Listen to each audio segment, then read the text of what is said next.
Alors, dire qu'une guerre civile est possible, oui.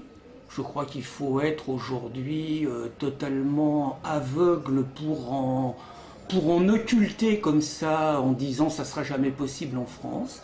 C'est évident que ce qui se passe régulièrement dans certains quartiers, quand vous voyez par exemple au Tremblay un autobus qui est attaqué à l'arme lourde, quand vous voyez que les forces de police derrière se font également attaquer à l'arme lourde, on est de plus en plus dans certains quartiers où la police ne peut plus rentrer, où les pompiers se font caillasser, où les facteurs se font agresser, où les toubibs se font agresser.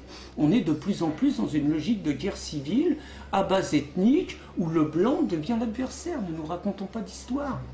Donc c'est bien évident que si nous continuons la politique qui a été menée depuis ces 30 dernières années, avec notamment la multiplication d'une immigration sans aucune intégration, avec des chiffres quand même inquiétants, si l'Union européenne, comme on voit aujourd'hui avec les clandestins de Tunisie, avec l'affaire de Lampedusa, si l'Union européenne nous interdit d'expulser le moindre clandestin en estimant avec un imbroglio juridique pas possible qu'on ne peut pas arrêter un clandestin et qu'on ne peut pas l'expulser, si on continue comme ça à subir une population nouvelle sans intégration en période de chômage de masse et de crise sociale extrêmement grave, c'est évident qu'il y a deux solutions possibles. Soit on va dire, les citoyens de ce pays vont accepter sans protester de devenir minoritaires, de continuer à baisser les yeux et finalement de ne plus voir leur pays respecter les lois dans lesquelles ils sont nés. C'est une possibilité qui n'est pas exclue, c'est-à-dire que ça sera la démitude.